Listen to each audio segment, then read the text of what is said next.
Opa, depois dessa viagem aí na química, na física, agora a gente vai voltar a falar de história de fato, sobre guerra, sobre batalha, sobre sangue, aquele negócio, né, que o jovem que joga um Assassin's Creed ele gosta. Na verdade, vamos falar do início da campanha de Galípoli, desculpa, na Primeira Guerra Mundial, região ali já beirando, né, beirando a linha da Europa com a Ásia.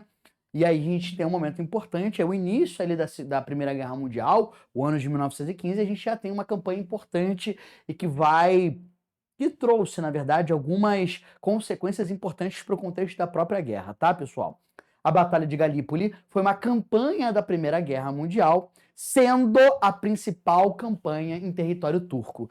E é interessante porque temos duas efemérides relacionadas à Primeira Guerra Mundial que tem a ver com os turcos, com os otomanos. A gente vai falar sobre a campanha de Galípoli e depois a gente vai falar sobre o genocídio armênio, tá? Dentro do mesmo contexto. A Primeira Guerra Mundial, obviamente, a gente sabe, um dos eventos mais traumáticos ali da primeira metade do século XX, só sendo superado, claro, pela Segunda Guerra Mundial. Basicamente, tu sabe muito bem, tu já assistiu isso nas aulas teóricas, né? Que é uma guerra que está muito associada ao contexto do imperialismo, né? É uma guerra imperialista, dos interesses imperialistas e dos impérios envolvidos, né? Você tem aí o Império Alemão, o Império Turco-Otomano, que já nesse momento, né, já se encontrava numa situação muito difícil do ponto de vista político, o Império Russo, que depois, né, dentro desse próprio contexto da guerra, vai ter início a chamada Revolução Russa. Então, é uma guerra de impérios por né, desejos, por ampliação de conquistas e de territórios e de controle, né? O próprio Eric Hobsbawm, um dos maiores especialistas no século XX, na sua era dos extremos, fala muito sobre isso. Um desses impérios, nesse contexto, eu acabei de citar, o Império Turco-Otomano, que nesse contexto controlava todo o Oriente Médio, o norte da África e parte da Ásia. Portanto, uma região extremamente estratégica. Dessa maneira, o que era muito vantajoso para os turcos fazer aliança, por exemplo, com ingleses e franceses. Então, pode-se imaginar, já que está posto isso, que no contexto da Primeira Guerra, ingleses, franceses e turco-otomanos lutaram do mesmo lado, né? Só que isso não vai acontecer. Na verdade, a Tríplice Entente tinha os russos como parceiros, ali no contexto da guerra, inimigos históricos dos turcos, né? Você sabe muito bem, já assistiu isso inclusive nas aulinhas de geografia com a lenda Tiago Feitosa, e por isso há esse impeditivo para que o Império Turco-Otomano lutasse ali do lado de franceses e ingleses, que também tinham áreas de influência muito importantes, né, na região do Oriente Médio. Nesse contexto, onde havia impossibilidade dos turcos otomanos fazerem aliança com ingleses e franceses, o Império Alemão propõe um acordo aos turcos para lutarem ao lado deles. E aí eles vão estar do lado da chamada Tríplice Aliança, formado ali pelo Império Alemão, pelo Império Austro-Húngaro e também pelo Império Turco-Otomano e momentaneamente pela Itália, que acaba inclusive mudando de lado no decurso da guerra, beleza? Ao fazer isso, ao fazer a escolha, toda escolha é uma renúncia, já diria o poeta Chorão. Então é claro que os turco-otomanos agora têm franceses e ingleses como inimigos, tá? O que é Galípoli, né? Galípoli é uma região, como a gente já viu, ali hoje parte do território turco, e a gente sabe que ali nessa região ela é um ponto estratégico de passagem entre a Europa e a Ásia. Por isso que a Batalha de Galípoli é muito importante, porque é uma batalha que vai determinar o controle ou da Tríplice Entente ou da Tríplice Aliança dessa região estratégica de passagem. Galípoli é o nome de uma pequena península próxima ao Estreito de Dardanelos, Gelibolu, localizado na atual Turquia.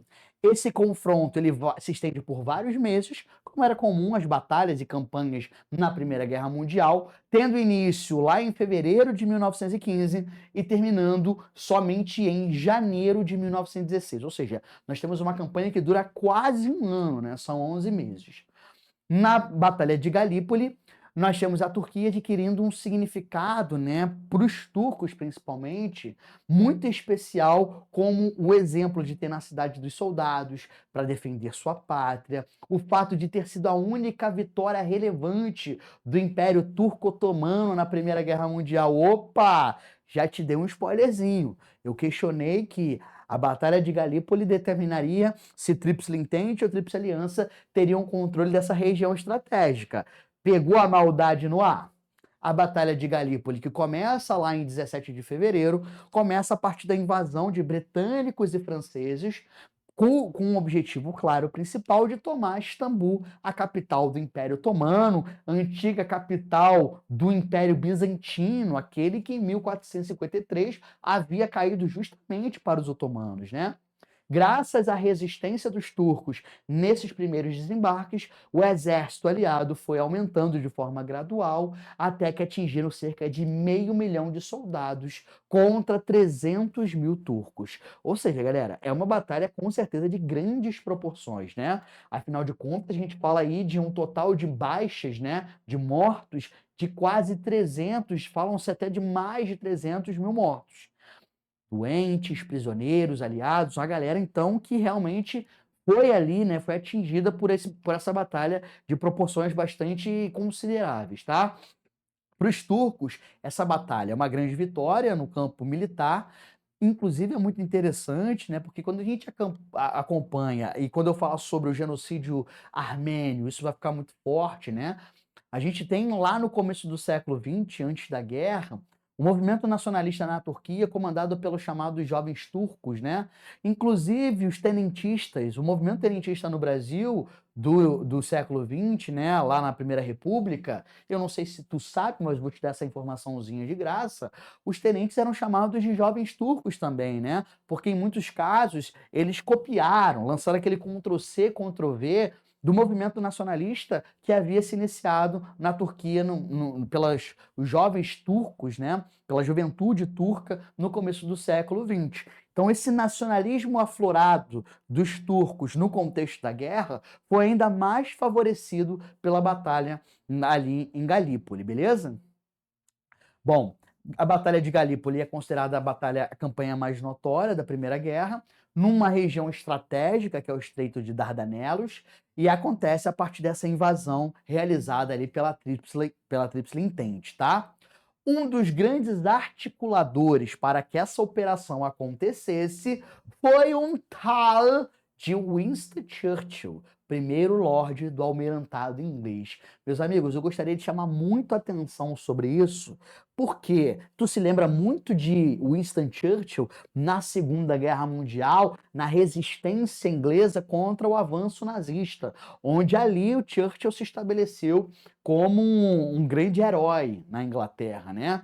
No entanto, quem já assistiu a biografia do Churchill, né, sabe que quando ele assumiu como primeiro-ministro no contexto da Segunda Guerra Mundial, havia sobre ele uma aura de dúvida, exatamente porque muitos o criticaram pela decisão da invasão e da derrota ali em Galípoli na Primeira Guerra Mundial. Então isso é muito importante, né?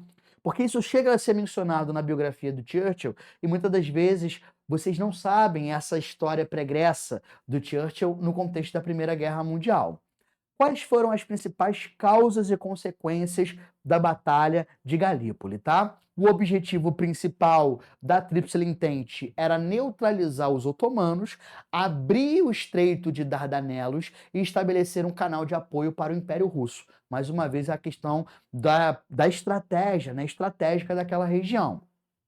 A Batalha de Galípoli é considerada mais desgastante porque obrigou a Tríplice Entente a se retirar do estreito. Então, uma derrota vexatória.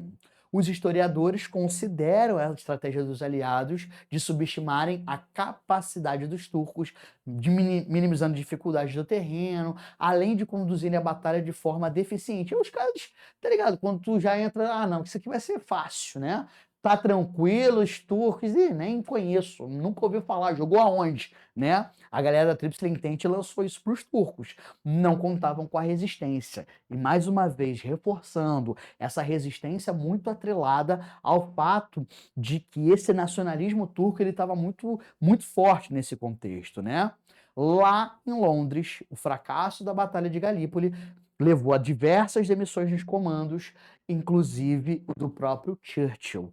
Ou seja, entrou sem o sapatinho da humildade, sem a sandália da humildade e tomou-lhe deitado. O fracasso na Batalha de Galípoli também teve outros efeitos em níveis de estratégia militar. Ou seja, gerou, pelo menos momentaneamente, ali no Império Turco-Otomano, a ideia de que era possível, né? De que era realmente alcançável por parte do Império Turco-Otomano um futuro diferente do que realmente aconteceu, né? Porque passada a Batalha de Galípoli, as próprias contradições internas e o próprio enfraquecimento político do Império Turco-Otomano levaram o Império Turco-Otomano a sair da guerra, né? A ser derrotada muito rapidamente. Por outro lado, isso aqui é muito interessante, a derrota na Batalha de Galípoli fez com que as estratégias militares fossem aperfeiçoadas, inclusive nas operações anfíbias lá da Segunda Guerra Mundial, em relação ao avanço sobre a praia da Normandia, do famoso dia D. Olha que interessante. Então, foi realizado realmente um estudo por parte, principalmente ali, dos militares da Europa Ocidental em relação à derrota na Batalha de Galípoli, e posteriormente, num outro contexto, numa outra guerra, se adotou uma outra postura em relação à tomada de uma região estratégica também, no caso ali o sul da França, no contexto da Segunda Guerra Mundial, beleza? Como que se encerrou a Batalha de Galípoli? Com a retirada das tropas da Tríplice Entente em 9 de janeiro de 1916, após o impasse ali no Estreito de Dardanelos. Os aliados estavam em condições para vencer, entretanto, a tentativa de garantir o avanço provou ser mal sucedida, ou seja, deu tudo errado, foi um grande caos. Após a invasão ao Estreito de Dardanelos, foi uma carnificina que se resumiu em um grande fracasso pelos aliados e uma eterna conquista para o povo turco, sendo uma das campanhas mais importantes da Primeira Guerra Mundial. Apesar da importância, né, do ponto de vista militar, é muito importante que se ressalte que isso não significou, no caso dos turcos e dos próprios otomanos, uma mudança no rumo final da guerra. Mas isso já é assunto para um próximo vídeo. Valeu, forte abraço, até mais.